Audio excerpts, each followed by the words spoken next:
rahmatan lil alamin. Allahumma salli ala habibina wa syafina wa maulana Abil Qasim al-Mustafa Muhammad. Allahumma salli ala Muhammad wa ali Muhammad. Allahumma salli ala Muhammad wa ali Muhammad.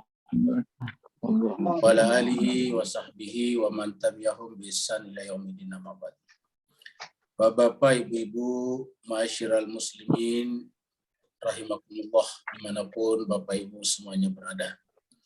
Pertama-tama kita panjatkan puji dan syukur kita kehadirat Allah Subhanahu wa taala, karena atas perkenannya lah sehingga kita semuanya bersua dalam keadaan sehat walafiat. Jemaah sekalian, pertemuan kita kali ini adalah pertemuan yang ketiga untuk surat An-Najm. Jadi insyaallah malam ini kita akan membahas surat An-Najm ayat 21 sampai 30. Dan nanti di akhir pertemuan kita doakan cucunda daripada Ibu Funi Pawaka. Semoga Allah SWT memudahkan semua urusannya sehingga urusannya selesai dan segera berangkat ke Australia.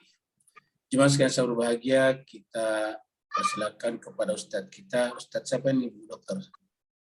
Yang sudah ada bersama dengan kita. Belum ada ya? Belum ada ya? Belum ada.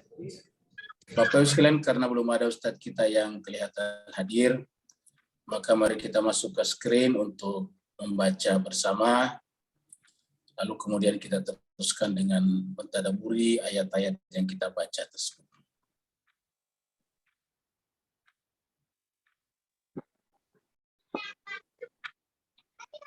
Kita baca dari ayat 21.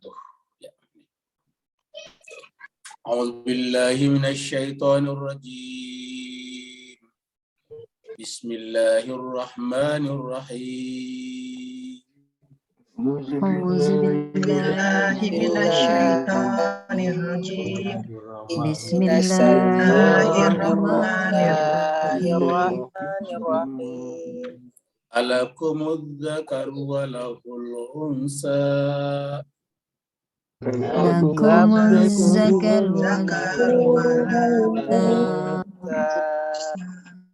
Tilka idzan qismatun diza. Tilka idzan qismatun diza. In hiya illa asma'un sammaitumuha. In hiya illa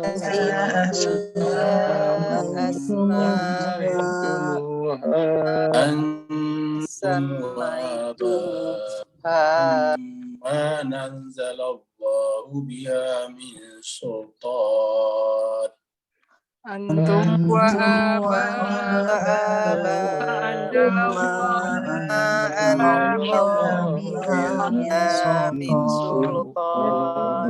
in yattabi'una illa zanna wa ma tahwal anfus. In yattabi'una illa dhanna wa ma tahwal anfus. Wa laqad ja'ahum min rabbihimul huda.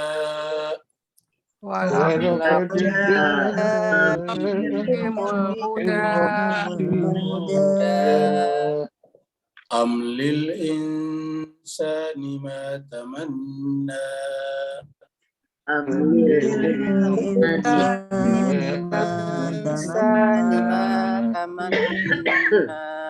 Falillahil akhiratu wal ula.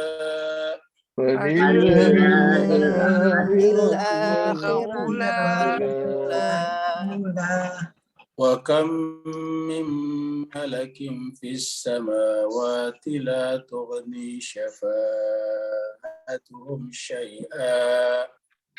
Wa kam malakin fis samawati la tughni syafa'atuhum syai'a. Illa min ba'di man ya'zana Allahu liman yasha wa yarda. إلا من بعد أن يأذن الله لمن يشاء ويرضى إن الذين لا يؤمنون بالآخرة ليسمون الملائكة تسمية الأنثى إن الذين لا يؤمنون بالآخرة لا يسمون الملائكة الأنثى وما لهم به من علم إن يتبعون إلا الظن وما لهم به من علم إن يتبعون إلا الظن وإن الظن لا يغني من الحق شيئا وإن الظن لا يغني من الحق شيئا فأعرض عمن تولى عن ذكرنا ولم يرد إلا الحياة الدنيا فأعرض عن تولى عن ذكرنا ولم يرد إلا الحياة الدنيا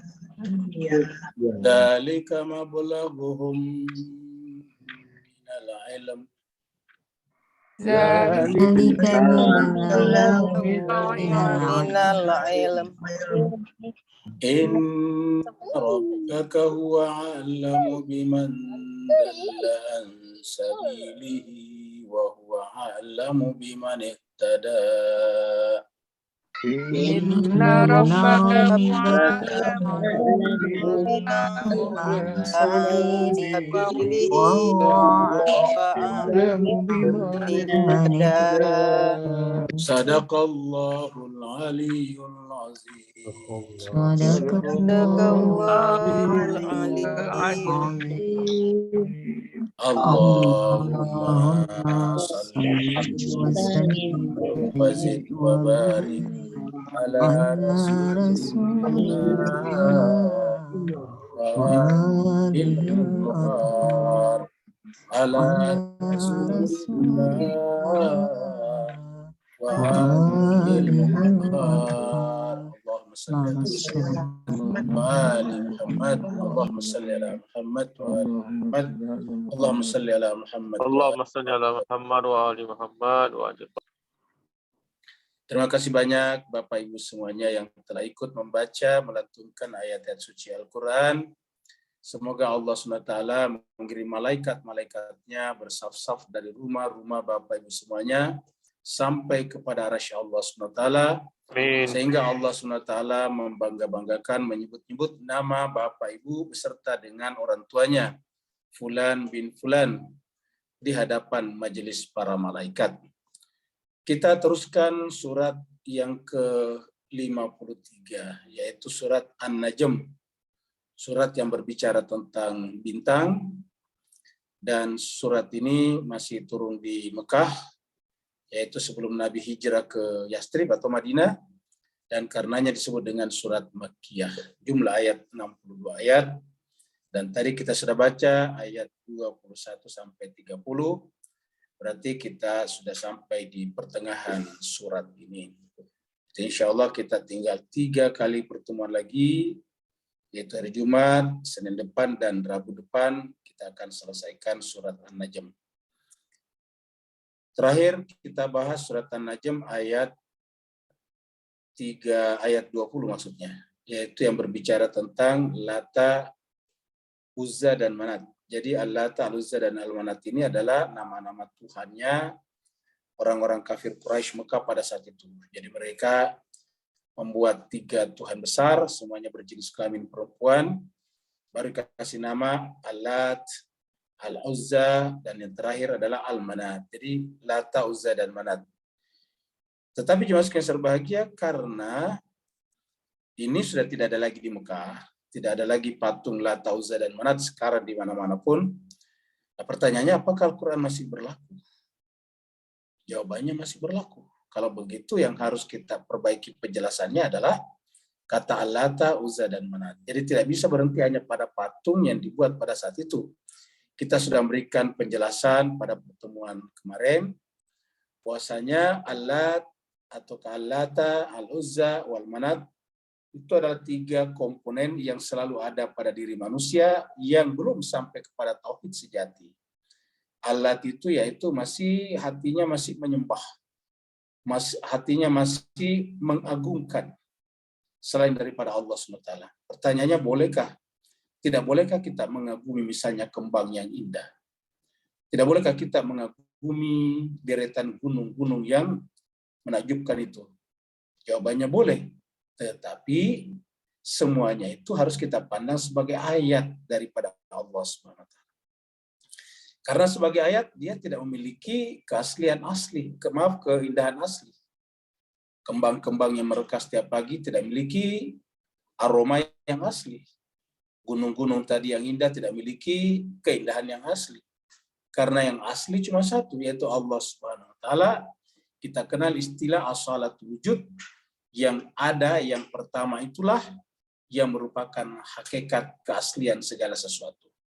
Jadi segala sesuatu tidak punya aslinya. Aslinya semuanya adalah bersumber dari Allah SWT. Jadi semua yang asli hanya Allah. Karena kalau banyak yang asli berarti banyak awal. Karena namanya asli itu dari kata asal. Ingat Pak sekalian, menjadi bahasa kita di Asia Tenggara, asal usul. Jadi kalau asal usul itu awalnya di mana? Nah, hakikat asal itu cuma satu, yaitu Allah SWT. Hakikat yang asli itu cuma satu, ya Allah SWT. Maka semua yang kita saksikan, keindahannya adalah merupakan pancaran dari keindahan asalnya. Semua keharuman kembang-kembang, mawar, dan sebagainya, itu adalah keharuman daripada aslinya, yaitu Allah Subhanahu wa taala. Nah, selama kita menjadikan semuanya hanya sebagai ayat, tentu tidak masuk kategori Al-Lata. Tapi apabila kita tidak menyandarkan semuanya itu pada yang tunggal, yang asal, ya berarti kita telah menjadikan sesuatu itu sebagai Al-Lata.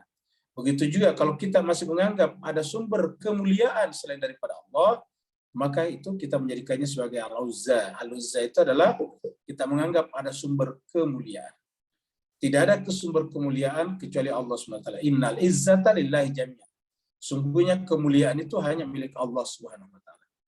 Wa manata, dan begitu juga manat, tujuan orientasi. Kalau kita masih punya tujuan orientasi selain daripada Allah, maka itu adalah kita menjadikan sesuatu itu manat. Tidak bolehkah kita bercita-cita menjadi kaya, menjadi pintar, dan sebagainya? Jawabannya boleh saja. Tetapi kita anggap cita-cita kita untuk menjadi kaya, cita-cita kita untuk menjadi pintar adalah bagian daripada proses perjalanan panjang kita kembali kepada Allah, yang disebut dengan sa'ir wa suluk, yang disebut dengan safar rohani itu. Jadi tujuannya bukan pada harta kekayaan, tujuannya bukan pada pangkat dan jabatan, tujuannya bukan pada popularitas, tetapi tujuannya adalah Allah Subhanahu wa taala. Wa manata salisatal ukhra. Inilah Tuhan-Tuhan yang ada pada jiwa setiap manusia. Selama yang bersangkutan belum sampai kepada tauhid sejati. Sekarang kita masuk pada ayat baru, ayat 21. Nah, jemaah sekalian berbahagia, harus ada parameter yang jelas dalam kehidupan ini. Kalau kita salah di dalam di dalam membanding-bandingkan, maka otomatis salah ujung-ujungnya. Seperti yang kita lihat di atas ini, ya tentu ini tidak sesuai dengan yang di sebelah ini. Karena kita lihat di sebelah sini adalah 750 gram tambah 250 kan berarti cuma 1 kilogram ditambah dengan 100 berapa ini? 1 kilogram saja ya. 750 tambah 250 kan cuma 1 kilogram. Jadi ini adalah cuma 1 kilogram, kemudian kita timbang sapi segini, daging sapi, berarti salah. Karena berarti kan terjadi lebih. Nah, artinya apa? Dari mana kita tahu kalau ini lebih? Ya karena ada parameternya di sini. Di parameter ini sama-sama, ini kilo juga, ini kan gram tambah gram menjadi kilo. Ya 750 tambah 250 gram menjadi 1 kilogram. Karena 1 kilogram adalah 1000 gram. Nah, jadi Bapak sekalian harus jelas parameternya. Kalau tidak jelas parameternya kacau. Ya tidak bisa ketemu. Oleh sebab itulah parameter seperti ini harus selalu kita sempurnakan dulu baru berbicara tentang kebenaran. Karena kalau berbicara tentang kebenaran pasti ada parameternya. Apa ukurannya, apa tolak ukurnya. Sehingga kita menyebut sesuatu itu benar. Dan jelaskan berbahagia, parameter kebenaran ya harus benar duluan. Makanya dikatakan parameter tolak ukur daripada kebenaran adalah kebenaran itu sendiri. Karena kalau ada tolak ukur di luar kebenaran, berarti kan di luar kebenaran adalah kebatilan. Karena selain kebenaran kan kebatilan. Selain cahaya adalah kegelapan. Selain jalan lurus kan berarti jalan bengkok. Ya, begitulah. Maka Allah berfirman, A'udzubillahi minasyaitonirrajim, alakumudz dzakaru wa lahul unsa. Tadi mereka di atas menjelaskan bahwa Lata, Manat, Lata, Uzza dan Manat itu kan adalah semuanya adalah berjenis kelamin perempuan. Dan itu dialamatkan sebagai perempuan sebagai jelmaan dari Tuhan, anak-anak Tuhan. Jadi mereka juga berpikir bahwa itu adalah anak-anak Tuhan. Alakumudz dzakar wa lahul unsa. Coba kata Tuhan berpikir, apakah ini sesuai dengan hukum akal apabila kalian mempunyai anak dan anak yang kalian anggap luar biasa itu adalah laki-laki, sementara buat Tuhan perempuan. Cuma sekian berbahagia, yang namanya manusia cuma dua, az-zakar, al-unsa, laki dan perempuan. Tetapi yang namanya anak jenis laki-laki dan perempuan itu harus disandarkan kepada benda-benda atau makhluk yang berjenis kelamin atau yang punya namanya gender. Laki perempuan itu adalah manusia.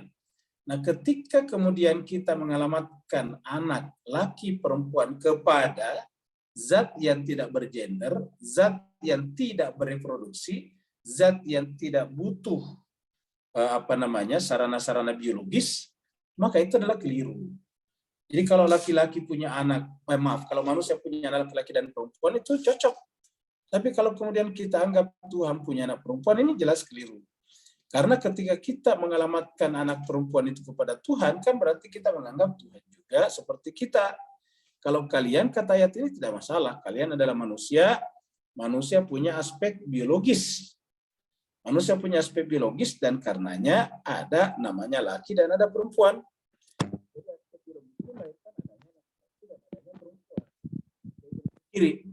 Karena kalau tidak ada laki perempuan, kita tidak ada. Karena kalau untuk menjadi manusia harus lahir dari orang tua yang beda jenis kelamin laki atau perempuan. Tidak bisa laki-laki, laki-laki, perempuan-perempuan. Tidak mungkin.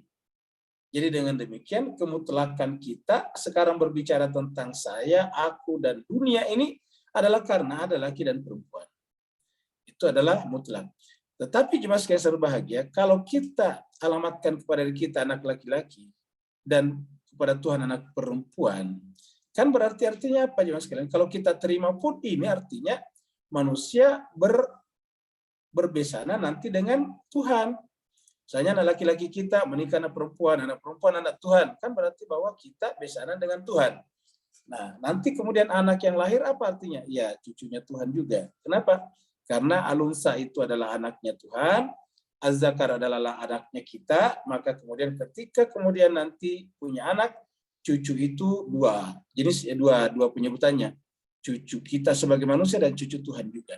Ya, sebagaimana yang namanya anak dari anak kita itu cucu dari kita dan cucu dari besan kita. Nah, itu sebabnya mengatakan apa pantas. Jadi ayat ini sebetulnya menggugah cara berpikir kita. Alakumudz dzakar wa lahul unsa. Allah mengatakan tilka idzan qismatun diza. Yang demikian itu kalau begitu adanya, ini izan kalau begitu caranya, maka itu adalah qismatun, pembagian. Ini qismah pembagian diza yang tidak setimpal, parameternya tidak jelas, analoginya salah. Ya. Bagaimana mungkin kita mengalamatkan anak kepada zat yang tidak punya tubuh biologis? Bagaimana kita mengalamatkan anak biologis kepada zat yang tidak punya tubuh biologis? Ya. Bagaimana kita mengalamatkan makhluk yang bergender kepada zat yang tidak mengenal gender? Maka ini adalah qismatun diza. Jadi Allah sebetulnya menjelaskan di sini kesalahan berpikir manusia dalam hal analogi namanya. Menganalogikan Tuhan dengan manusia jelas salah. Apa sebabnya? Manusia itu memang butuh jenis kelamin laki dan perempuan. Setiap ibu melahirkan hanya dua kemungkinan anaknya. Lakikah, perempuankah? Kenapa tidak ada di antara keduanya? Karena manusia berketurunan ya laki-laki dan perempuan. Kontinuitas kehidupan di muka bumi ini adalah ditentukan oleh perbedaan gender. Maka setiap ibu melahirkan pasti cuma dua kemungkinan. Lakikah, perempuankah? Karena itu adalah sebuah keniscayaan demi berkelanjutannya kehidupan di muka bumi ini. Begitu juga dengan hewan-hewan. Hewan-hewan juga semuanya adalah punya gender. Kita tahu ada sapi betina, ada sapi jantan, kambing betina, kambing jantan. Begitulah sehingga kita bertambah, hewan-hewan juga bertambah, kita lahir, hewan-hewan lahir juga. Sehingga apa yang terjadi? Kebutuhan manusia dari daging hewani terpenuhi. Ya, kenapa? Karena sama dengan kita. Berbeda. Nah, kalau kemudian ini dialamatkan kepada Tuhan, jelas salah. Izan, kalau begitu caranya, qismatun diza. Itu pasti adalah sebuah komparasi yang keliru. Jadi kata-kata diza di sini tidak tepat, ya, tidak proporsional. Ya, ini yang disebut dengan tidak proporsional. Kenapa? Karena kita membandingkan manusia yang punya tubuh biologis dengan Tuhan yang tidak punya tubuh biologis. Kita bandingkan manusia yang secara fisik terstruktur dengan zat Tuhan yang tidak terstruktur. Kita bandingkan manusia yang bahkan definisi rasionalnya juga terstruktur, tersusun, merakab dengan Tuhan yang definisi rasional zatnya tidak terangkap, tidak terstruktur, tidak merakab. Jadi jelas ini adalah sebuah pembagian komparasi yang tidak setimbang, tidak adil. Tilka izan qismatun diza. Jadi artinya apa? Ayat ini menjelaskan kepada kita apa yang disebut dengan kebenaran. Jadi disebut dengan kebenaran. Jadi kalau kita menyebut Tuhan punya anak laki-laki atau anak perempuan, jelas ini bertentangan dengan kebenaran objektif. Kenapa? Karena secara objektif yang punya anak itu adalah makhluk biologis. Maka kemudian mengalamatkan anak biologis kepada Tuhan jelas tidak tepat. Itu keliru. Ini yang disebut dengan kesalahan dari sisi objektivitas. Ya, dari kesalahan objektif. Makanya kita selalu katakan bahwa kebenaran itu dua kaki utamanya, yaitu objektivitas dan rasionalitas. Objektivisme dan rasionalisme. Jadi kalau dua hal ini terlanggar, ya bukan kebenaran. Dan yang disebut dengan objektif itu adalah sesuatu yang alamiah. Yang disebut dengan rasional itu sesuatu yang alamiah ada pada diri kita, yaitu kebenaran itu sendiri. Maka siapa yang membuat pelanggaran terhadap dua hukum itu, hukum rasional ditakar dengan hukum objektif, objektif ditakar dengan rasional, itu juga adalah keliru. Itulah sebabnya Allah mengatakan, kalau begitu adanya, qismatun diza, itu adalah sebuah pembagian yang tidak tepat. Jemaah sekalian berbahagia, semuanya sebetulnya adalah nama saja. Nama-nama tidak selamanya mencerminkan hakikat. Ya, makanya kita mendengar ada pepatah yang sangat terkenal dari penyair terkenal dari Inggris, Shakespeare misalnya, yang mengatakan bahwa apa artinya sebuah nama? Ya, apa artinya sebuah nama? Apalah arti sebuah nama? Jadi apa katanya arti sebuah nama? Kata si penyair ini, kita menyebut ini adalah apa namanya, mawar, rose. Kita sebut ini rose. Tetapi kita kasih nama lain apapun, kasih rose, kasih misalnya apa namanya unika, kasih nama Yulika dan sebagainya, selama baunya tetap sama, warnanya tetap sama, pohonnya tetap sama, yang kita maksud sama. Ya, jadi artinya apa? Bukan nama yang menentukan, tetapi substansinya. Kita lihat di sini. Jadi kita bisa menyebutnya rose, tetapi dengan nama lain pun tidak ada masalah selama dia masih mengeluarkan aroma yang bagus, aroma yang harum, ya tetap kita sebut dengan mawar yang kembang yang indah, yang bagus, yang harum, tanpa melihat namanya. Jadi Bapak sekalian, ceritanya adalah bahwa manusia itu memberikan nama kepada sesuatu lebih cenderung kepada hanya sekedar identitas, bukan pada substansialitas. Jadi hanya memberikan identitas saja. Ini namanya rose warna begini, yang lain namanya tulip, yang lain lagi namanya ini dan sebagainya. Jadi itu namanya identitas-identitas kayak kita, nama kita misalnya, nama kita itu adalah identitas-identitas. Ya, makanya kita lihat setiap daerah, setiap wilayah itu pemberian nama berbeda-beda. Kita dengarkan saudara-saudara kita di Tiongkok, namanya ya nama-nama Tiongkok. Kita dengarkan orang di Jepang, namanya nama-nama Jepang. Kita dengarkan orang di Eropa, misalnya yang Inggris, berbahasa Inggris, nama-namanya juga seperti itu. Begitulah. Jadi mereka memberi nama kepada anak-anaknya, sesamanya, sesuai dengan kultur yang berkembang pada zamannya. Apa sebabnya? Karena nama di situ tidak mencerminkan substansialitas, tetapi hanya sekedar mencerminkan identitas saja. Makanya kita punya kartu identitas namanya. Apa namanya tuh? Identity card. Kartu identitas, kartu tanda penduduk. Nah, jadi jemaah sekalian berbahagia. Jadi, apa artinya nama di sisi itu? Nah, pertanyaannya jemaah sekalian. Satu-satunya yang punya nama hakiki sebetulnya adalah Allah atau yang diberikan nama oleh Allah. Ya, ulangi lagi ya, yang memiliki nama hakiki itu adalah Allah SWT. Bahkan segala sesuatunya yang hakiki ya, yang hakikat itu hanya kembali kepada Allah tadi. Jadi nama-nama yang kita berikan kepada lain itu hanya tempelan-tempelan saja, disematkan saja, disematan saja, ya tempelan-tempelan saja untuk memberikan identitas. Ini rumahnya, ini A, ini B, ini C. Itu nama-nama saja. Nah, makanya jemaah sekalian berbahagia, ini yang menyampaikan ini siapa ini? Kita sangat terkenal ini, apa artinya semuanya? What's it in a name? Ini terkenal sekali apa namanya pepatah ini. Nah, kita tahu ini adalah dari Shakespeare. Nah, jemaah sekalian, siapa kita Shakespeare? Ternyata jemaah sekalian berbahagia, ini kan belakangan hidupnya. Coba kita lihat ini. William Shakespeare. Ini lahirnya atau dibaptisnya saja ini tahun 1564. Ya, meninggal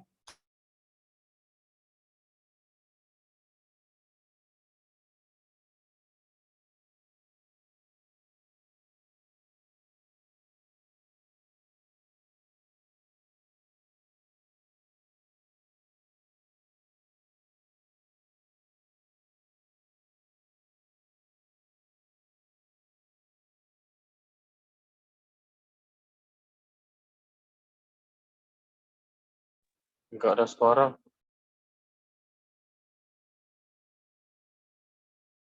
Ya betul, nggak ada suara. Maaf. Iya, keluar mungkin Ustaz.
Bapak Ibu sekalian, mohon maaf ya, ternyata tadi keluar ya.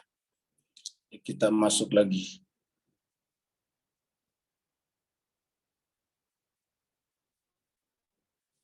Nah, jadi Bapak Ibu sekalian, kita kembali tadi William Shakespeare bahwa ini adalah lahir ya, abad ke-16, abad ke-17, 1564 sampai 1616. Ya, ini adalah pujangga, dramawan, aktor Inggris yang sangat terkenal, bahkan sampai sekarang boleh dikata inilah mungkin karya seorang sastrawan seperti inilah yang bahkan diterjemahkan ke seluruh bahasa di dunia.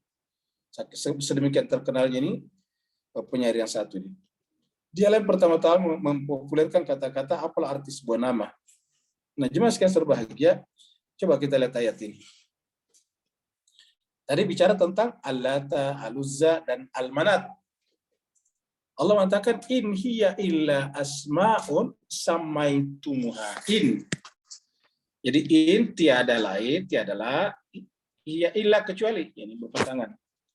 Innya di sini sama dengan ma, sama dengan la. In hiya.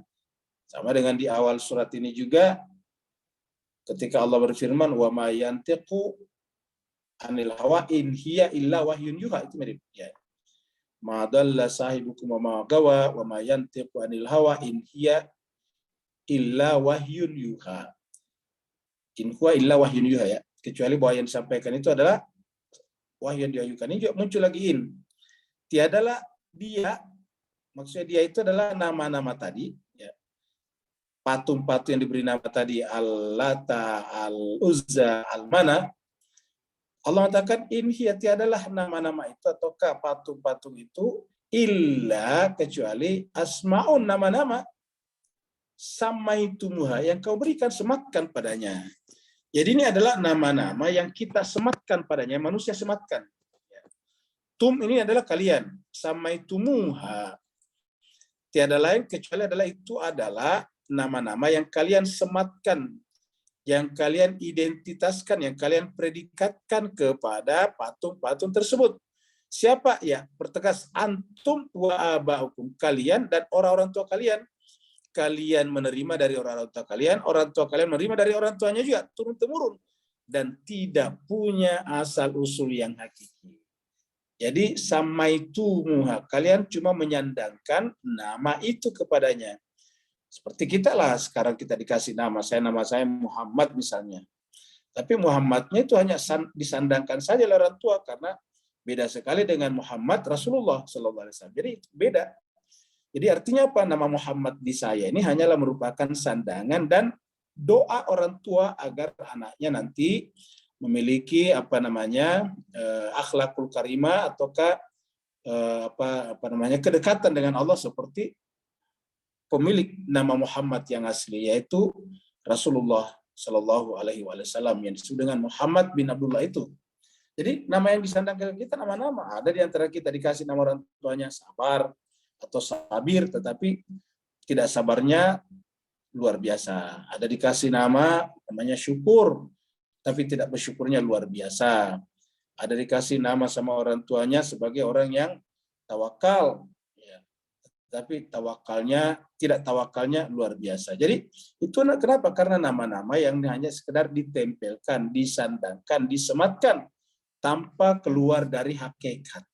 Maka disebut di sini in hiya illa asma'u samaitumuha. Kalau bahasanya tadi Shakespeare mengatakan bahwa apalah artinya semua nama? Karena nama itu hanyalah sandangan. Kita kasih nama itu Ros ya. Nah sekarang kalau kita ketemu di tempat lain bukan Ros namanya misalnya Mawar, seperti dalam bahasa Melayu kita Mawar. Apakah berbeda Ros dengan Mawar? Selama yang kita maksud adalah kembang itu, harumnya seperti itu, aromanya seperti itu, keluar kembang-kembangnya seperti warnanya itu, ya itu yang kita bicarakan. Mau disebut Roska dalam bahasa Inggris, mau disebut Mawar dalam bahasa Melayu, atau disebut bahasa lain apapun juga, tetap yang kita maksud sama selama hakikatnya tetap sama ataukah substansinya tetap sama. Jadi artinya apa? Apalah artinya sebuah nama. Dan itu adalah turun-temurun. Bahasa menjadi nama-nama sebetulnya adalah karena turun-temurun. Makanya dalam bahasa Arab itu benda itu namanya isim. Isim itu nama sebetulnya, ismun. Jadi kata benda, kata nama. Jadi kata benda dalam bahasa Arab itu sebetulnya artinya kata nama. Kenapa? Setiap benda punya nama. Siapa yang kasih nama? Ya kita. Setiap benda punya nama. Kemudian ma anzalallahu biha min sultan. Muncul lagi di sini ma anzalallah. Allah tidak menurunkan. Jadi Allah tidak memberikan kepadanya sultan. Ya, jadi sultan. Ma anzalallahu biha min sultan. Allah tidak berikan sultan. Apa itu sultan? Berarti kan hakikat. Ya, karena ini nama tidak ada hakikatnya. Berarti nama seperti tadi namanya Muhammad, tetapi hakikatnya bukan terpuji seperti Muhammad bin Abdullah. Ya. Kenapa? Karena kita hanyalah asma'u samaitumuha antum wa aba'ukum.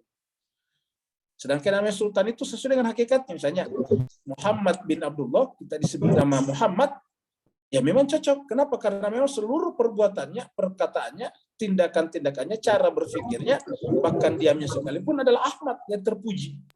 Kalau dia diam, diamnya terpuji. Kalau berbicara, bicaranya terpuji. Kalau bertindak, tindakannya terpuji. Kalau memimpin, kepemimpinannya terpuji. Dan seterusnya. Semua aspek kehidupannya adalah Ahmad terpuji. Maka pantaslah disebut sebagai Muhammad, manusia penyandang sifat Ahmad. Ya. Beda dengan kita. Ya. Jadi dengan demikian itu adalah sultan. Jadi Allah katakan ma anzalallahu biha min sultan in yattabi'una illa zan. Tiadalah yang mereka ikuti kecuali zan. Nah, jadi artinya apa? Tiada yang mereka ikuti. Ini adalah innya kembali lagi seperti ini tadi, seperti ini. In juga illa muncul lagi illa di sini. In illa tiadalah kecuali. Tiadalah mereka ikuti kecuali zan. Apa itu zan? Dugaan saja. Yang mereka ikuti itu cuma dugaan, praduga saja. Asumsi belaka saja, bukan kebenaran. Makanya cuma sekali kita dilarang berzan. Ya. Al-Quran melarang kita zan. Kenapa? Karena mayoritas zan itu adalah ismun. Inna ba'da zan ithmun. Ya. Jangan pernah bersangka, apalagi kepada orang lain. Artinya apa? Bahwa kita tidak bisa menebak-nebak sesuatu berdasarkan sangkaan-sangkaan saja. Karena ini kesalahan banyak sekali terjadi di sana. Bapak Ibu yang saya berbahagia, tahukah kita kenapa dunia ini kebanyakan dipimpin oleh orang-orang yang punya ambisi duniawi, dan orang-orang yang memang menjadi utusan Tuhan kebanyakan dibunuh, disingkirkan. Kenapa manusia tidak mendukung para nabi dan rasul misalnya, atau orang-orang suci? Ya, kenapa mereka tidak mendukungnya? Katakanlah misalnya ketika terjadi perang antara Sayyidina Ali bin Abi Thalib dengan Muawiyah, namanya perang Siffin. Kenapa misalnya orang tidak berpihak kepada Imam Ali? Ini persoalannya adalah karena kita cuma membuat zon saja. Padahal kalau kita lihat jemaah sekalian berbahagia, pertama, diakui di dalam dunia Islam secara umum Sunni bahwa Imam Ali itu adalah khalifah Khulafaur Rasyidin yang keempat.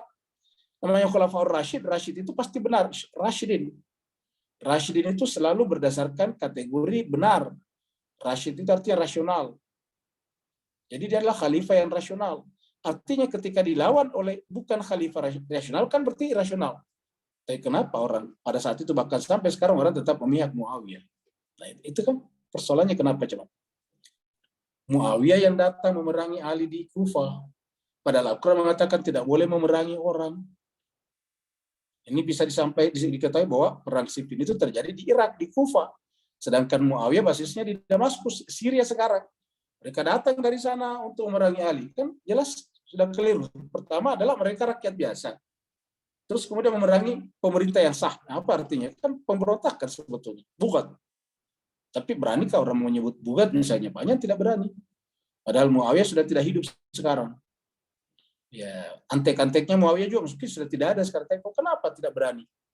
Ya, karena itu tadi. Dengan gampang orang menyerang siapa yang mendukung Ali adalah sesat. Seperti itu.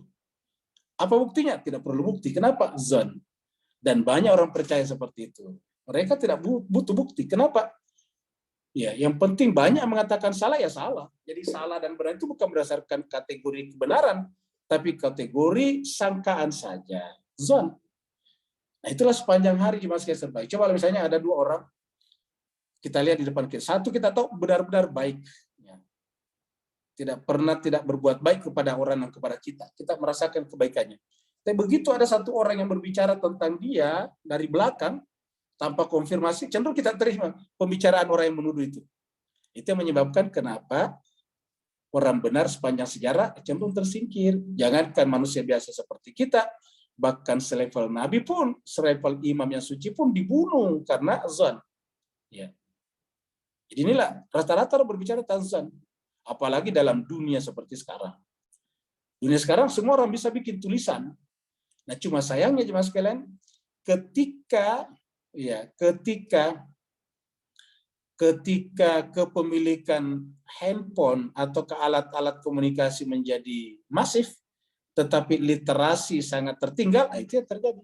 Yang terjadi adalah alat-alat komunikasi, handphone, komputer, laptop yang seharusnya bisa dengan gampang digunakan untuk melakukan verifikasi, itu kemudian hanya dijadikan alat untuk memperbanyak hoax, memperbanyak tuduhan-tuduhan yang tidak berdasar. Ya, cuma sekali serba dalam dunia sekarang kita sendiri, saya secara pribadi masih sering dapat informasi dari orang-orang yang seharusnya tidak perlu bertanya, gimana nih beritanya? Padahal sudah jelas sumber beritanya sudah salah, sumber beritanya sudah berkali-kali salah. Al-Quran mengatakan kalau ada sumber berita yang pernah terbukti melakukan kedustaan, jangan percaya selama-lamanya. Begitu datang bawa informasi, tanya lagi, gimana ini Pak Ustadz? Lah, kan sumber beritanya sudah jelas mereka yang punya. Ya. Gak usah bicara dengan yang dulu-dulu zaman kolonialisme misalnya. Kita dijajah oleh mereka selama bertahun-tahun. Kita bicara sekarang saja. Kita masih ingat ketika mereka dengan masif mengatakan bahwa Saddam Hussein itu adalah mengembangkan senjata pemusnah massal.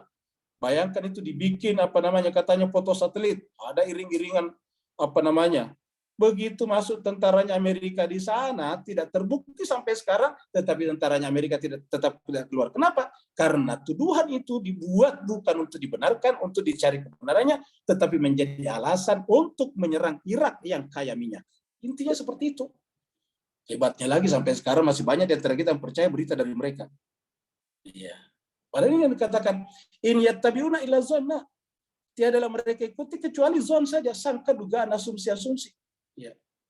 Bapak Ibu sekalian, cobalah baca berita yang keluar dari media-media massa resmi daripada Inggris, Jerman, Prancis, Amerika tentang Ukraina, dan baca juga berita yang datang dari pihak Rusia, itu berbeda sekali. Ya, coba kita lihat Bapak Ibu sekalian. Atau kita lihat daripada jurnalis independen misalnya. Ya kan banyak sekarang jurnalis-jurnalis independen yang tidak tergantung kepada pihak manapun juga.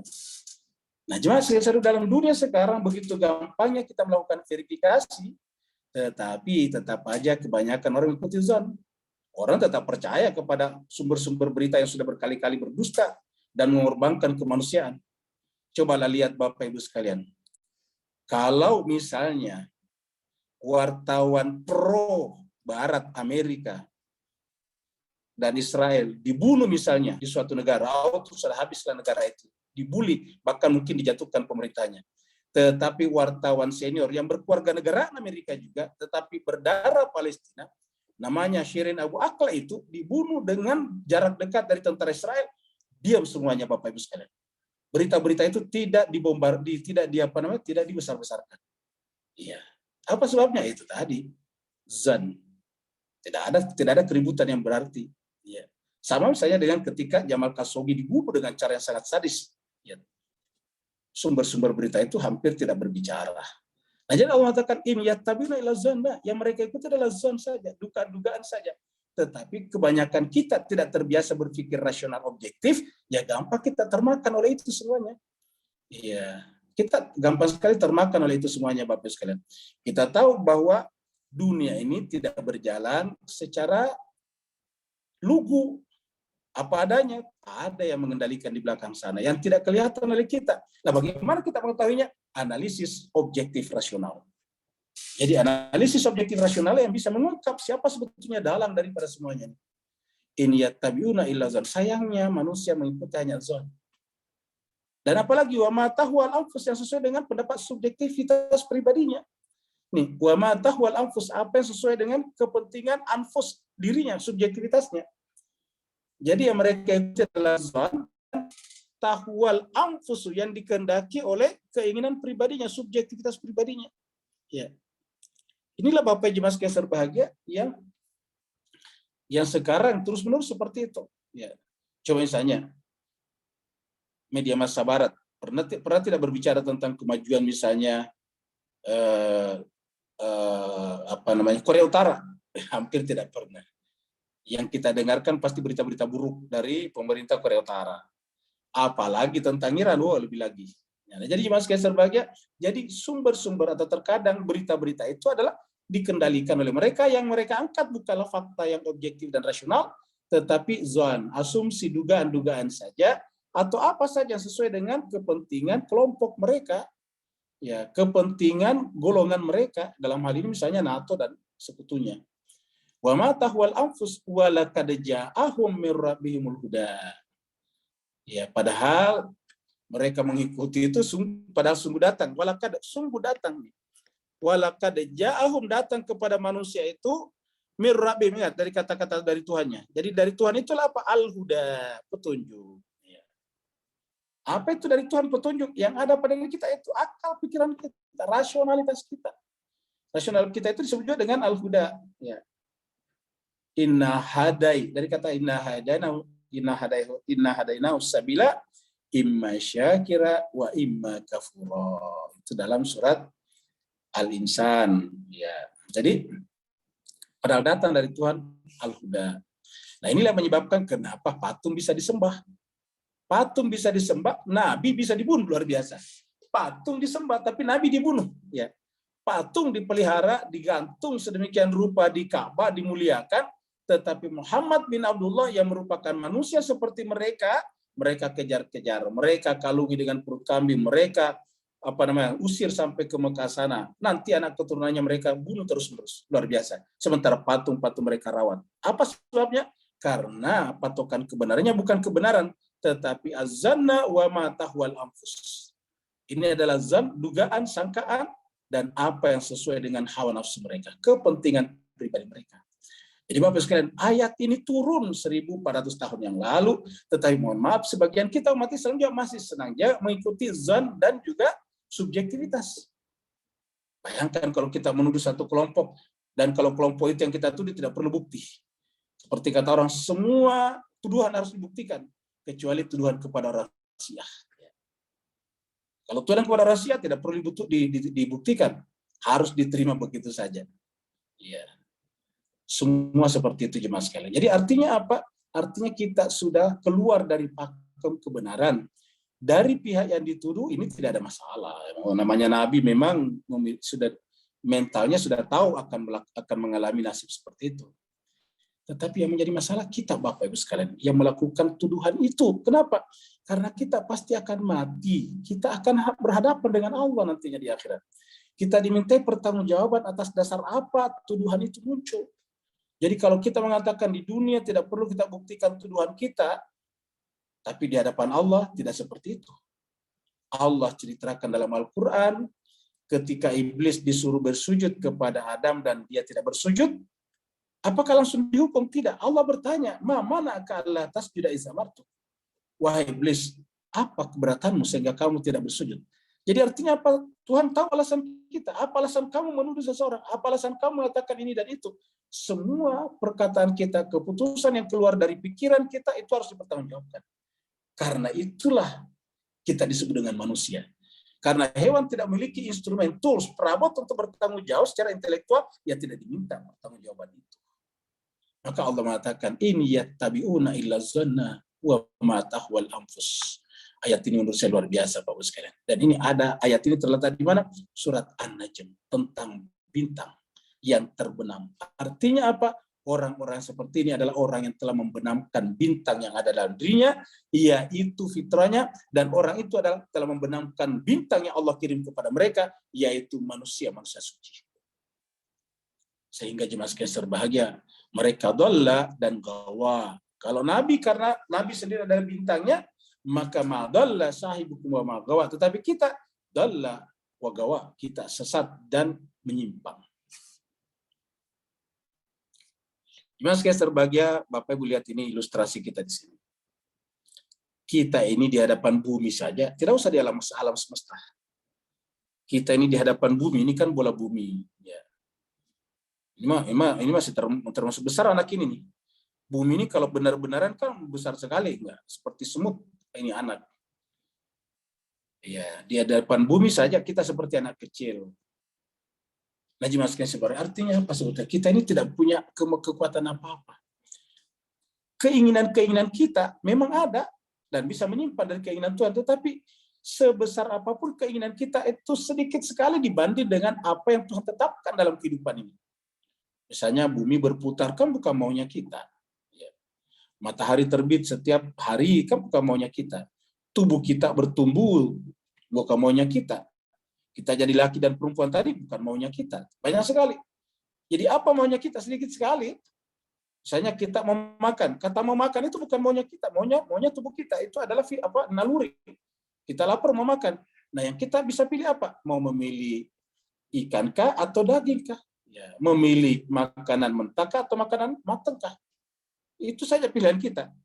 Tetapi bahwa kita pengen makan itu bukan pilihan kita, itu sudah naluri biologis kita. Bahwa apabila perut kosong pasti kita akan mencari makanan. Ya. Jadi sedikit sekali sebetulnya. Maka Allah berfirman seperti ini. Am lil insani ma tamanna.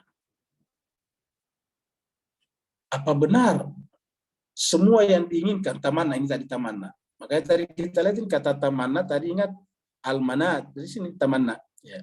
Tadi kan kita lihat tamanna yang diinginkan, yang dijadikan tujuan objektif. Ya. Apakah benar yang kita inginkan semuanya itu akan terwujud?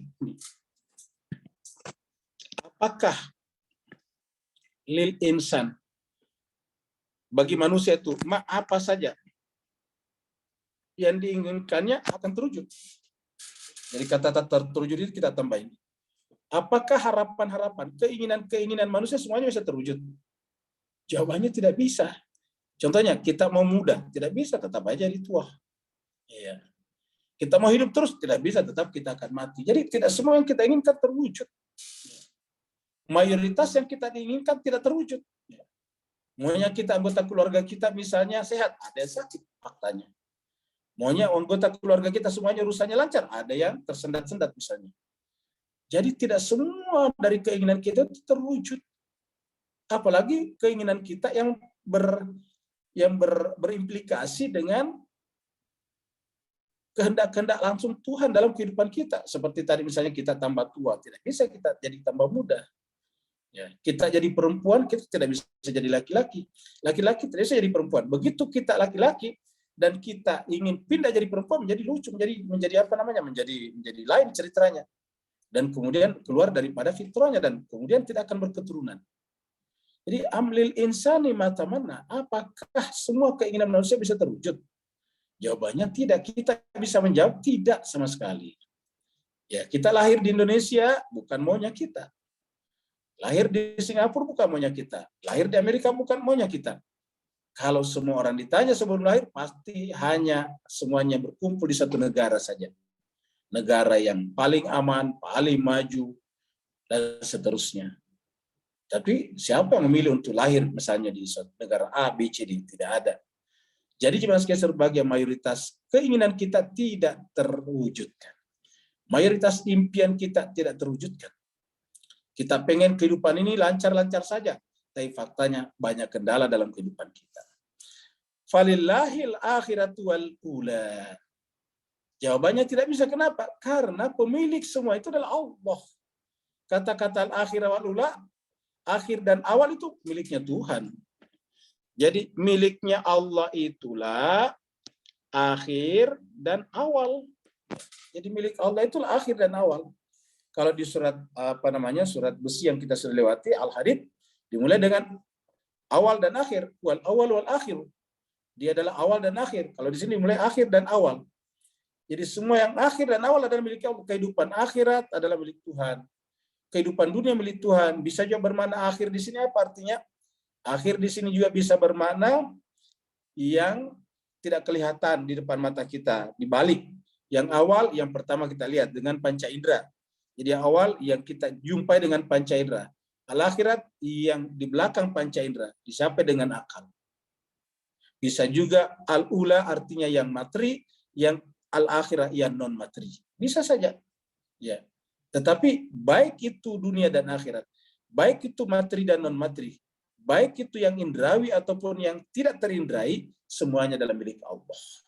Falillahil akhiratu wal ula. Kita boleh memilih misalnya melihat film A, B, C, D, tapi kita tidak bisa memilih melihat tanpa cahaya. Kita tidak bisa memilih. Artinya keinginan kita untuk melihat tanpa cahaya tidak bisa. Ya, jadi ambil insanu mata-mata, tidak semua yang kita inginkan terwujud. Kenapa? Karena semua ini awal dan akhir adalah milik Allah. Jadi kita itu apa? Ya, keinginan kita sedikit sekali yang terwujud. Seperti tadi anak kecil di depan bumi yang begitu besar, bahkan apalagi kalau di depan alam semesta yang begini raya. Nah, jemaah sekalian berbahagia, mari kita lihat ini. Kira-kira keinginan kita kalau kita gambarkan seperti ini. Ya. Katakanlah ini adalah keinginan Tuhan yang lingkaran besar ini ya. Ini kita ibarat saja. Kemudian datanglah keinginan manusia. Coba lihat ini gerakan lingkaran kedua kecil ini ya. Nah, tidak bisa keluar. Coba kita lihat tadinya. Ya. Tidak bisa keluar tadi dia bergerak ya. Dia bergerak dari sini ke sini, mentok di sini, tidak bisa keluar lagi ke sana. Ya. Nah, jemaah sekalian berbahagia, jadi kita lihat lalu di mana posisi kita di sini? Ya, keinginan kita itu sedikit sekali, Pak sekalian. Dikatakanlah ini adalah keinginan Tuhan, ya kehendak Tuhan. Kita sebut KT, kehendak Tuhan. Sedangkan di sini adalah kehendak manusia, kita. Nah, di manakah kita? Ini saja, kita bisa melanggar sebesar ini pun melanggar terhadap keinginan Tuhan sebetulnya. Dan kata melanggar itu sebetulnya bukan keluar sebetulnya hakikatnya, tetapi tidak sempurna. Jadi ini semuanya ada di dalam wilayah kekuasaan Tuhan, seperti mata berkedip, jantung bekerja, usus bekerja pada saat kita telah menyuapi mulut kita dengan makanan. Ini semuanya berada di dalam wilayah kekuasaan Tuhan. Kita tidak bisa memilih usus kita tidak bekerja.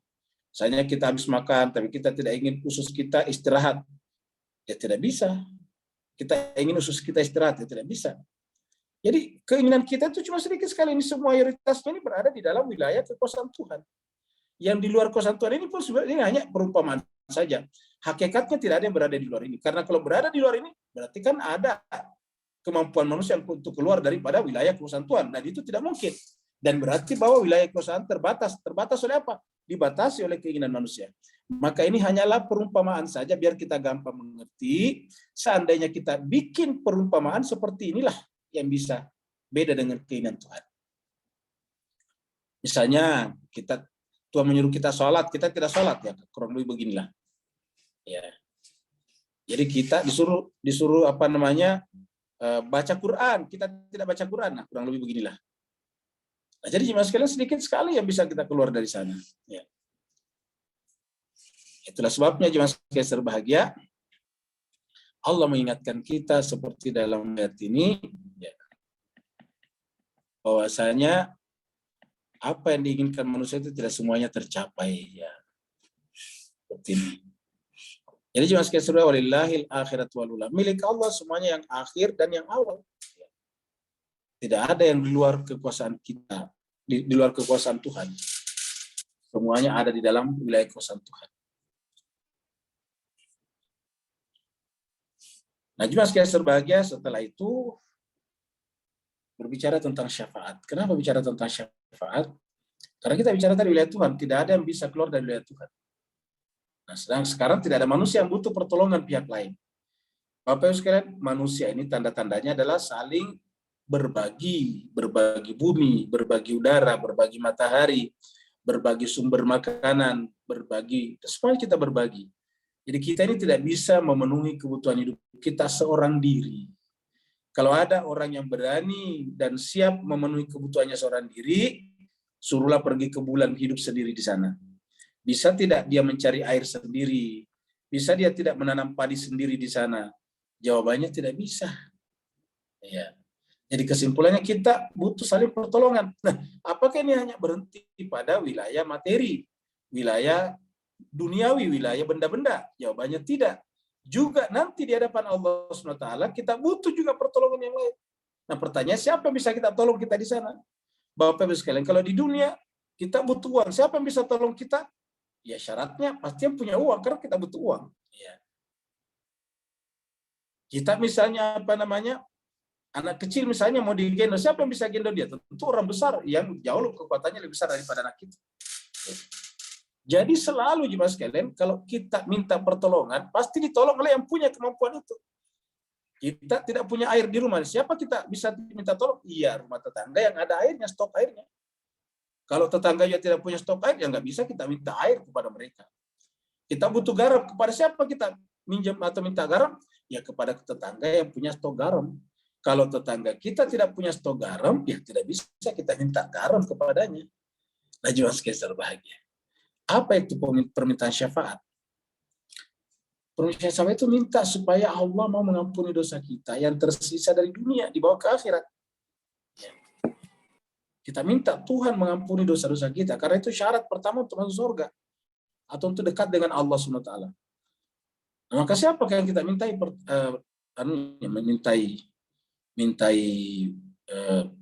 pemberi syafaatnya? Nah, tentu yang Allah berikan izin untuk itu nih, yang Allah izinkan untuk melakukan itu. Ya, seperti ayat ini surat An-Najm 36 berikut ini. Wa kam min malakin fis samawati wala la tughni syafa'atuhum. Betapa banyak malaikat. Jadi malaikat itu banyak sekali. Jadi jangankan manusia seperti kita, walaupun kita hafal Quran, walaupun kita apa, bahkan banyak di antara kita mengatakan yang bisa berikan syafaat di akhirat, yang ini, pokoknya macam-macam. Nah, kita akan lihat bentuk rasionalitas di sini. Ya, kita lihat siapalah kita ini. Malaikat di sini disebutkan. Allah bertanya di sini, kam min malakin fis samawati. Betapa banyak malaikat yang ada di langit ini. Betapa banyak malak ini malaikat. Kam min malakin, betapa banyak malaikat fis samawati yang ada di langit. Maksudnya ada di alam malakut. Ya, yang ada di alam malakut, alamnya. Tetapi apa kata Tuhan? La tughni syafa'atum syai'a. Syafaat mereka tidak berguna sama sekali. Syafaat mereka tidak berguna ini. Jadi tidak bisa syafaat, padahal apa? Malaikat itu kan makhluk suci sebetulnya. Ya, coba kita lihat. Syafa'atum syai'a. Apa sebabnya? Illa mimba di ayyazan Allah. Karena syafaat itu hanya akan bermanfaat apabila Allah memberikan izin. Udah kan, jadi kita tidak bisa seenaknya mengatakan saya bisa memberikan syafaat ini. Harus jelas jalurnya, alurnya dari Tuhan, apakah yang bersangkutan dapat izin dari Allah SWT. Jadi illa mimba di an ya'zan Allah, kecuali setelah Allah berikan izin. Jadi illa mimba di setelah yang bersangkutan itu mendapatkan izin dari Allah SWT. Ini yang punya hak otoritatif dan prerogatif, yaitu Allah SWT. Jadi malaikat-malaikat saja tidak bisa memberikan syafaat kecuali kalau dia mendapatkan izin dari Allah. Bapak Ibu sekalian, jadi ayat ini menjelaskan kepada kita syarat untuk memberikan syafaat itu ada dua yang penting. Yang pertama adalah yang bersangkutan sendiri sudah tidak berdosa. Kalau yang bersangkutan juga berdosa, baru memberikan syafaat kepada kita. Coba saya tanya Bapak sekalian, bisakah orang yang sibuk mengurusi dosanya memintakan kita ampun atas dosa kita? Ya jawabannya tidak bisa. Dia hanya sendiri sibuk dengan dosanya di akhirat. Ya, dalam Al-Quran, dalam beberapa ayat kita sudah sering melihat ini. Mereka sendiri sibuk wara'ul adab. Mereka sendiri melihat azab di depan sana. Di surat Al-Baqarah yang paling kita sering angkat adalah surat Al-Baqarah 166-167. Di sana Allah berfirman, istabarra alladina tubi'u minalladina taba'u. Ingatlah tatkala orang-orang diikuti dulu di dunia, berlepas diri dari orang yang mengikutinya. Kenapa? Wara'ul adab, karena ternyata dia melihat azab di depan. Nah, diikuti. Jadi syaratnya bukan orang yang diikuti di dunia. Syaratnya pertamanya apa? Manusia suci. Ya. Jadi jemaah sekalian berbahagia, syarat pertama pemberi syafaat ya. Seperti malaikat tadi kan suci. Syarat pertama ya syarat pemberi syafaat.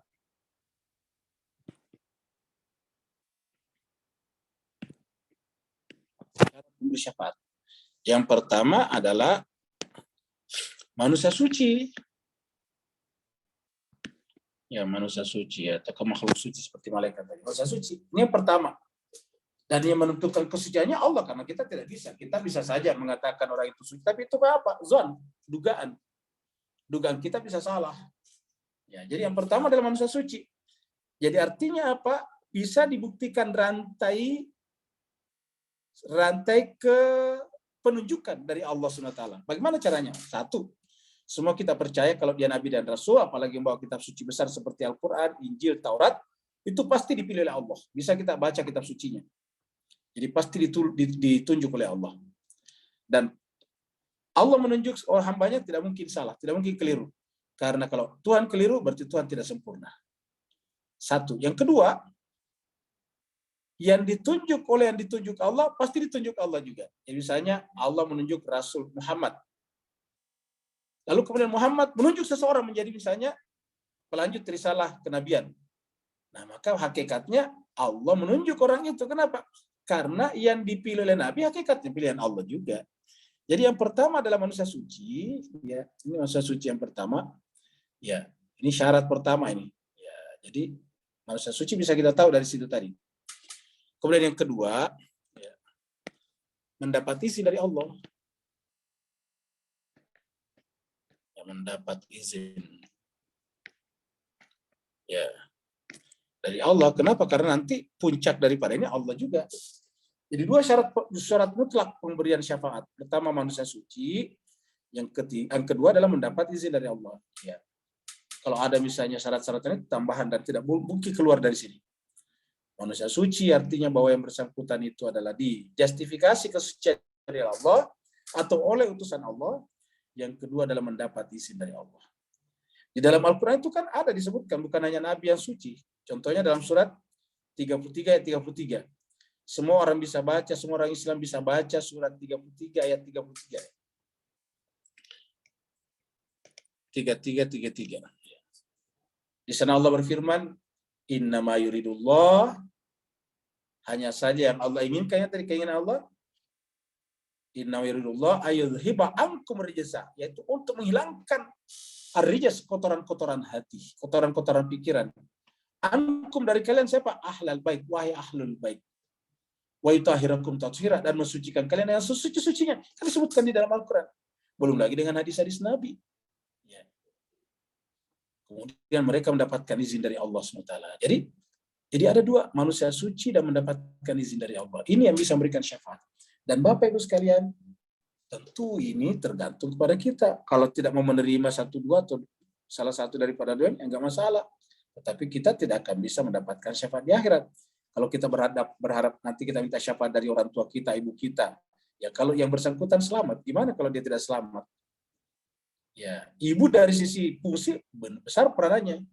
Tetapi banyak juga ibu seperti istrinya misalnya Nabi Nuh kan diabadikan dalam Al-Quran. Ya. Istrinya Nabi Lut misalnya, kan ibu juga. Nah, bagaimana kalau ternyata ibu kita adalah yang juga bermasalah nanti di akhirat? Nah, jadi dengan demikian itu yang bisa dipastikan ada pasti manusia suci dan mendapat izin dari Allah SWT seperti dalam ayat yang kita bahas. Wa kam min malakin fis samawati la tughni syafa'atum syai'an illa min ba'di an ya'tana Allah liman yasha wa yarda, dan dari Allah ridhoi. Jadi mendapatkan izin dari Allah dan Allah ridhoi. Kalau mendapatkan izin dari Allah kan berarti Allah ridhoi. Artinya Allah ridho telah memberikan tugas kepadanya untuk memberikan syafaat. Jadi syafaat itu dari sini munculnya, ya. Dari sini dan dari sini, ya. Syafa'atum sya'illa min ba'di ayyatan Allahu liman yasha'u min ya wa yarda. Ingat Allah ridhoi. Yarda, dia Allah ridhoi. Dan ini berkali-kali muncul dalam Al-Qur'an kata-kata yarda. Illa man irtada di tempat lain. Ya. Waktu kita tidak mungkin kita membuka banyak ayat karena kita terbatas. Nah, Mas sebagai ini contoh gambaran-gambaran kalau malaikat itu cenderung perempuan, kan? Apa ilustrasi-ilustrasi, tapi lihat ini perempuannya apa, malaikatnya perempuan, ada sayapnya perempuan. Nah, jadi Mas yang berbahagia itu hanyalah ilustrasi bahwa betapa banyak manusia yang lagi-lagi menentukan malaikat berdasarkan zon. Kan tidak ada di antara manusia yang pernah melihat malaikat. Ya. Nah, Allah mengatakan innalladzina la yu'minu bil akhirati, sungguhnya orang-orang yang la yu'minuna, orang-orang la yu'minu bil akhirat, kepada hari akhirat. Jadi yang tidak beriman kepada hari akhirat, la yusammunal malaikata tasmiyatal unsa. Mereka pasti akan menamai malaikat dengan nama perempuan. La yusammunal malaikata tasmiyatal unsa, akan memberikan nama kepada malaikat-malaikat. Ini malaikat-malaikat dengan nama tasmiyatal unsa, perempuan. Kenapa Al-Quran berbicara seperti ini?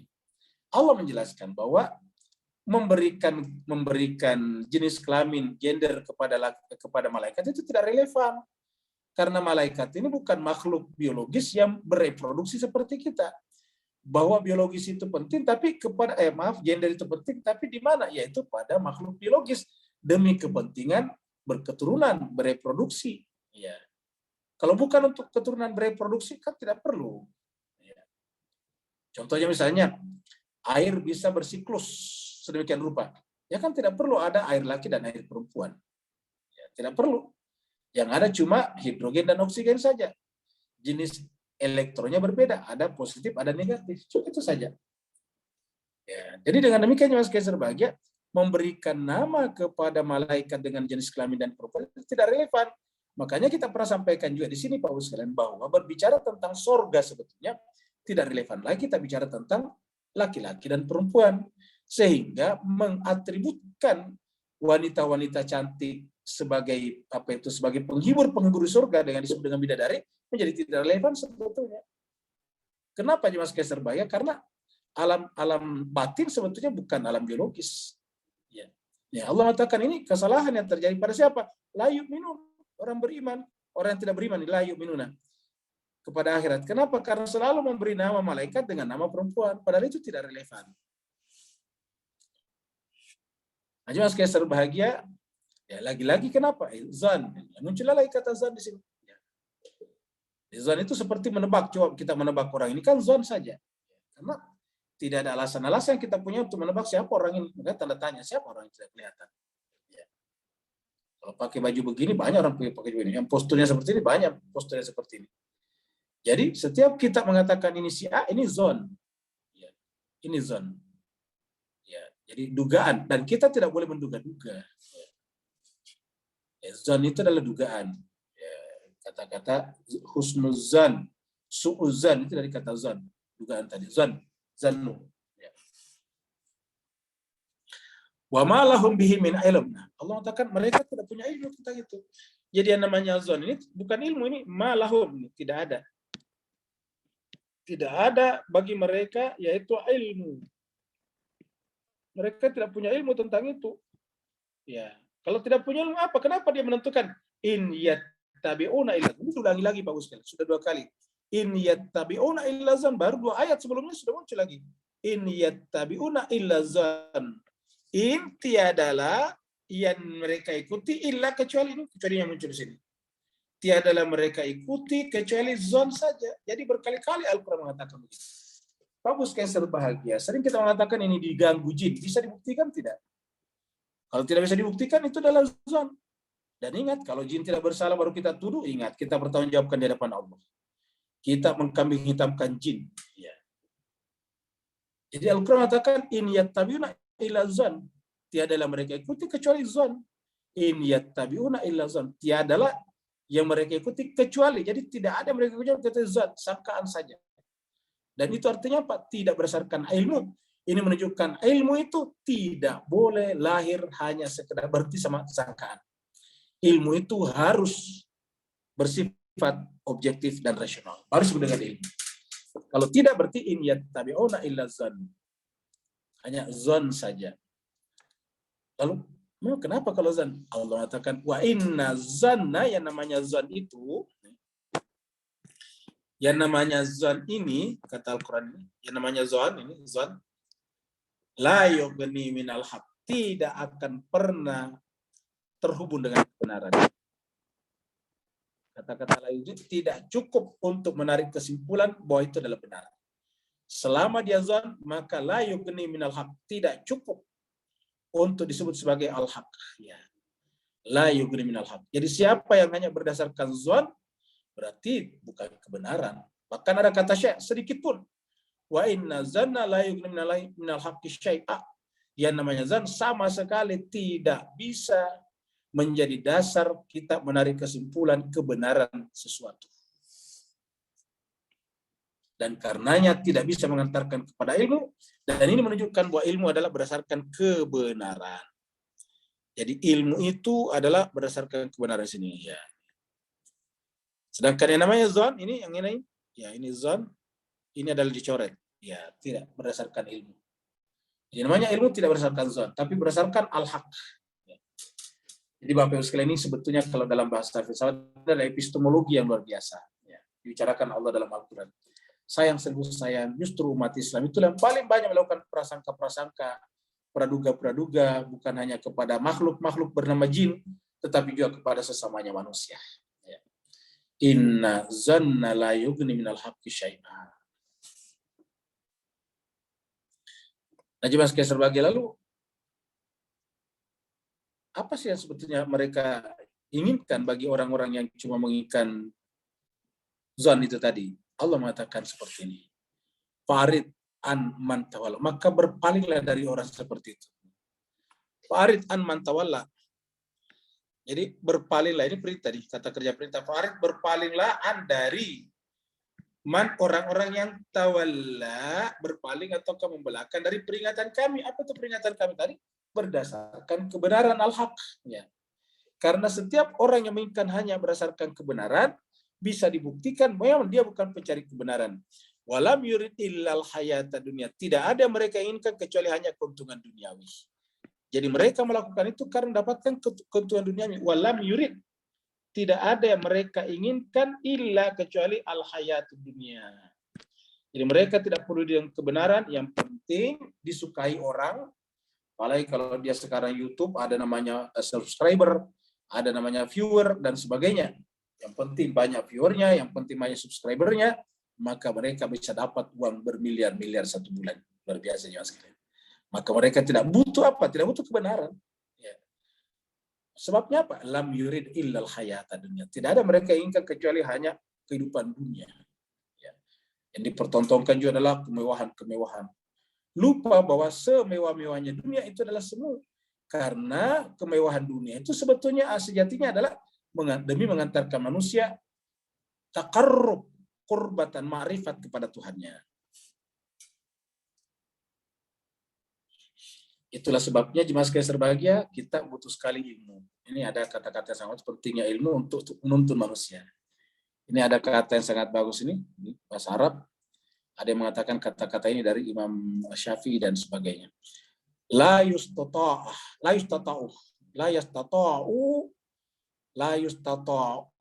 ilmu birahatil jismi. La yustata'ul ilmi birahatil jismi. La yustata'ul ilmi birahatil jismi. Berarti apa? Ilmu itu tidak bisa didapat, tidak bisa kita tidak mungkin kita dapat ilmu. Yustata itu tidak sanggup mendapatkan ilmu. Birahatil jismi, dengan mengistirahatkan, dengan memberikan kesenangan kepada jisim. Ya. Jadi kalau kita memberikan kesenangan-kesenangan kepada jasmani kita, ya ilmu tidak mungkin dapat. Jadi kalau mau dapat ilmu harus siap untuk mengorbankan kepentingan jasmaninya. Banyak membaca, banyak waktu tidurnya tersisa. Seperti kita mengaji misalnya 3 kali seminggu misalnya, pasti harus ada tontonan yang kita lewatkan di televisi.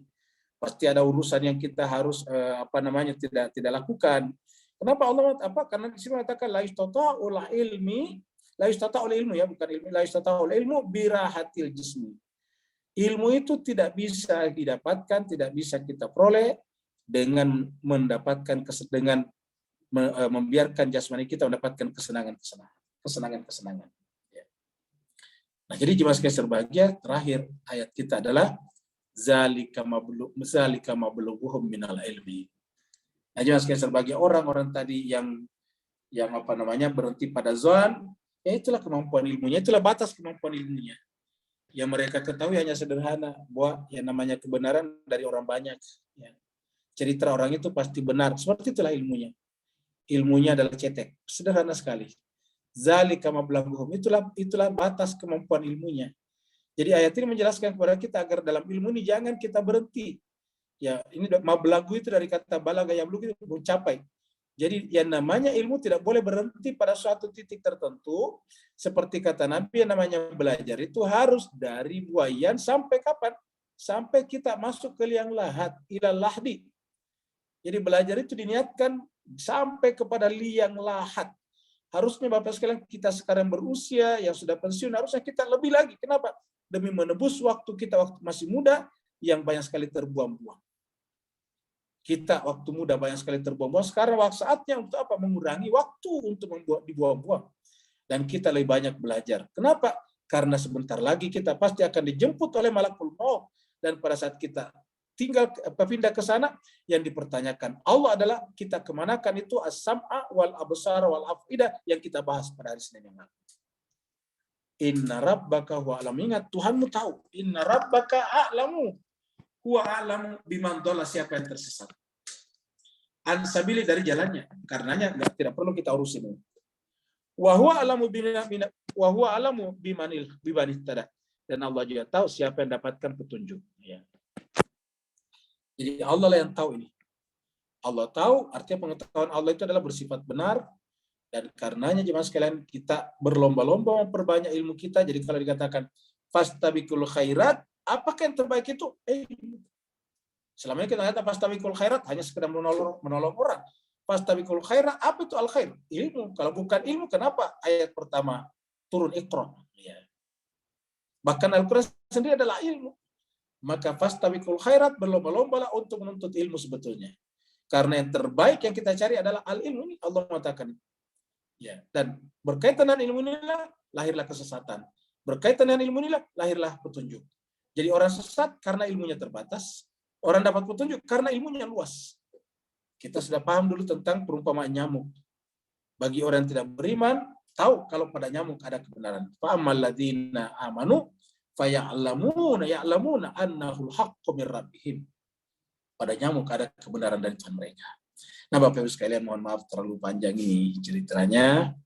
Mudah-mudahan ini bisa menggait kita, membimbing kita untuk benar-benar berbicara tentang kebenaran. Karena Bapak Ibu sekalian, krisis paling besar terjadi sekarang adalah kebenaran. Sekarang kita lihat dunia gampang sekali dibuat perang, dibuat hancur, menjadi kota yang tadinya dibangun dengan bersusah payah, tiba-tiba dihancurkan sedemikian rupa. Itu adalah apa? Ya, berita-berita yang tidak benar, yang kemudian kita benarkan. Tidak benar, tapi kita benarkan.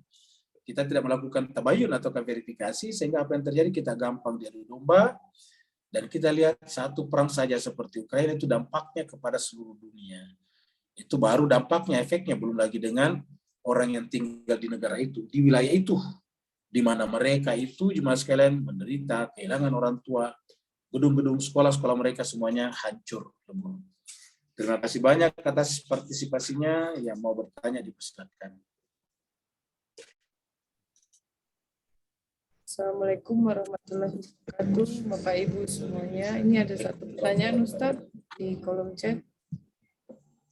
Dari Ya, silakan. Oh ya, saya keluar dulu ya. Ya, silakan. Bapak sekalian, dari Pak Burhanuddin. Yang saya berbahagia, ini adalah pertanyaan dari Pak Burhan. Dunia ini segala yang wujud seperti kembang, bunga, gunung, pepohonan, suami, istri, anak, dan lain tidak berarti sama sekali sekiranya semuanya itu terhindar dari cahaya matahari. Betul sekali. Jadi tidak akan bisa jadi kalau terhindar dari matahari. Seandainya pun ada, kalau tidak ada matahari tidak bisa kita lihat. Kita tidak bisa bedakan mana istri kita, mana pohon kelapa. Ya. Kita tidak bisa bedakan mana bunga dan mana duri. Kita tidak bisa bedakan. Ya. Begitu juga manusia memerlukan cahaya kehidupan, yaitu Rasulullah Shallallahu Alaihi Wasallam serta keluarganya untuk menjalani kehidupan seperti manusia yang insani yang lain. Namun sekiranya manusia itu tidak mengenal Rasulullah serta keluarganya, apalagi bahkan memeranginya, maka hidup manusia itu adalah sia-sia belaka, betul sekali. Hidupnya hina dan lebih hina daripada hewan-hewan, bahkan lebih hina daripada hewan-hewan.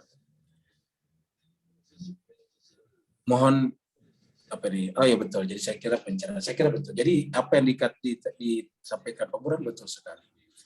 Jadi kehinaan kita dan kemuliaan kita bukan tergantung pada apa yang kita miliki, tetapi tergantung pengetahuan kita tentang kebenaran tadi. Dan Allah SWT sedemikian bagusnya, biar Allah tahu persis bahwa kita ini manusia tidak mampu menjangkau zatnya, tidak bisa menjangkau zatnya Allah. Karena zatnya Allah itu sangat-sangat sederhana, sedemikian sederhananya tidak bisa dijangkau oleh akal pikiran kita, bahkan panca indera kita. Tetapi supaya kita tetap bisa sampai kepadanya, maka Allah satu menciptakan alam semesta sebagai ayat, sebagai tajalli. Yang kedua, tidak cukup dengan alam semesta, kehidupan tadi, kembang-kembang. Allah mengirim kepada kita manusia-manusia terbaik, insan-insan kamil, nabi-nabi, rasul-rasul, dan para imam.